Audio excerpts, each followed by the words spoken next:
Hello guys, അപ്പോൾ നമ്മൾ നേരെയൊക്കെ ഇരുട്ടി സന്ധ്യ മയങ്ങിയ സമയമാണ് കേട്ടോ. അപ്പോൾ ഈ സമയത്ത് നടക്കാൻ എനിക്ക് ഭയങ്കര ഇഷ്ടമാണ്. അതുകൂടാതെ അമ്പലത്തിൽ പോകുന്ന പറഞ്ഞാൽ എനിക്ക് അതിലേറെ ഇഷ്ടമുള്ള കാര്യമാണ് സന്ധ്യാസമയത്ത്.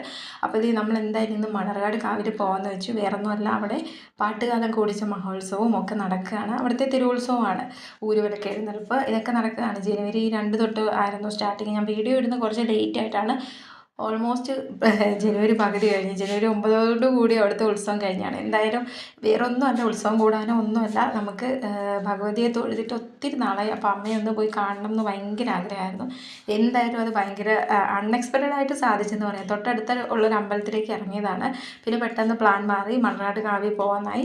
പിന്നെ നമ്മൾ ബസ്സിൽ കയറി ഇവിടെ വന്നിറങ്ങി അമ്മയെ നന്നായിട്ട് തൊഴുതിറങ്ങി. എന്തായാലും ഭയങ്കര സന്തോഷമായി. ഈ ഒരു ഉത്സവ സമയത്ത് അമ്മയെ കാണാൻ പറ്റിയത് ഒരുപാട് സന്തോഷം. മനസ്സിന് ഒരുപാട് സമാധാനമായി.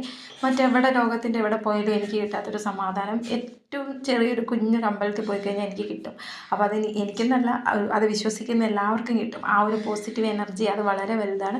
എന്തായാലും മണർകാട് കാവിലമ്മയെ നല്ല രീതിയിൽ തൊഴുത് അമ്മയുടെ അനുഗ്രഹവും മേടിച്ചിട്ട് ഞങ്ങളിങ്ങനെ എന്താ പറയുക, ഓൾമോസ്റ്റ് തൊഴുത് കഴിയുന്നുള്ളൂ കേട്ടോ. അപ്പോൾ ഞാൻ പറഞ്ഞ കൂട്ടത്തിൽ അങ്ങ് പോയതാണ്. പിന്നെ നന്ദഗോവിന്ദം ഭജൻസിൻ്റെ ഭജന നാളെ, അതായത് ഇവിടെ നടക്കുന്നുണ്ട്. അതായത് ജനുവരി 4-നായിരുന്നു. ഞങ്ങൾ പോകുന്നത് അതിൻ്റെ തലേ ദിവസമാണ്.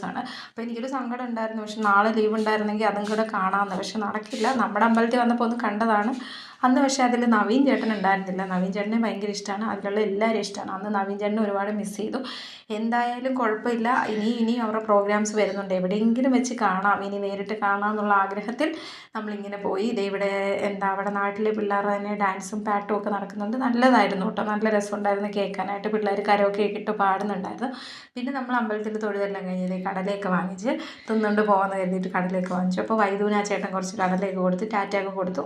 പിന്നെ നമ്മൾ ഇതേ കവാടത്തിന് വെളിയിൽ ഇറങ്ങി നിന്ന് കഴിഞ്ഞാൽ നമുക്ക് ബസ് കിട്ടും. അവിടെ ഇറങ്ങിക്കഴിഞ്ഞപ്പോൾ ഇവിടെ എല്ലാവർക്കും ഭയങ്കര ദാഹമായിരുന്നു. പിന്നെ നമ്മൾ അവിടെ തൊട്ടടുത്തുള്ള ഒരു അപ്പൂപ്പൻ്റെ കടയിൽ നിന്ന് നാരങ്ങ വെള്ളമൊക്കെ കുടിച്ചു. അപ്പോൾ വൈദൂന് നാരങ്ങ വെള്ളം വേണ്ട, ജ്യൂസ് മതി എന്ന് പറഞ്ഞു കേട്ടോ. അപ്പോൾ വൈദ് കുട്ടിക്ക് ഒരു ജ്യൂസും. പിന്നെ അത് കഴിഞ്ഞപ്പോൾ അവളമാർക്ക് ലേസ്. ഇങ്ങനെ ബഡ്ജറ്റ് കൂടിക്കൊണ്ടിരിക്കും. എന്ത് കണ്ടാലും അത് വേണം ഇത് വേണമെന്ന് ഇങ്ങനെ കടയിൽ കയറി കഴിഞ്ഞാൽ അങ്ങനെയാണല്ലോ. നമ്മളും കൊച്ചായിരുന്നപ്പോൾ ഇങ്ങനെ ആയിരുന്നോ എന്ന് നമുക്കൊന്നുകൂടെ ഒന്ന് ചോദിക്കേണ്ട, അല്ലെങ്കിൽ ചിന്തിക്കേണ്ട കാര്യമാണ്. പക്ഷെ ഇത്ര ഉണ്ടാകുമെന്ന് എനിക്ക് തോന്നുന്നില്ല. പക്ഷെ ഇപ്പോഴത്തെ പിള്ളേർ അങ്ങനെ അല്ലല്ലോ. പിന്നെ ഇതേ നമ്മൾ നല്ലൊരു നാരങ്ങ വെള്ളം കേട്ടോ, ഭയങ്കര സുഖമായിരുന്നു. മരുഭൂമിയിൽ മഴ പെയ്ത പോലത്തെ ഒരു സുഖമായിരുന്നു.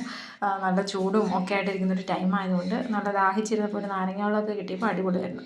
അപ്പോൾ ഉപ്പൊക്കെ ഇട്ട് മധുരമൊക്കെ കുറച്ചൊരു നാരങ്ങ വെള്ളം അങ്ങോട്ട് കുടിച്ച് പാസ്സാക്കിയതിന് ശേഷം ഞങ്ങൾ പോകാനായിട്ട് ബസ്സിന് വേണ്ടി വെയിറ്റിംഗ് ആയിരുന്നു. എന്തായാലും നല്ലൊരു ദിവസമായിരുന്നു, നല്ലൊരു ഈവനിങ് ആയിരുന്നു. അപ്പോൾ ഇനിയും അടിച്ചുപൊളി വീഡിയോസുമായിട്ട് കാണുന്നവരേക്കും എല്ലാവർക്കും take care and bye bye. പിന്നെ എന്താ, നല്ല നല്ല വിശേഷങ്ങളുമായിട്ട് ഇനിയും കാണാം. അപ്പോൾ നമ്മൾ സബ്സ്ക്രൈബ് ചെയ്ത് ആരെങ്കിലും ഉണ്ടെങ്കിൽ ചെയ്യണം.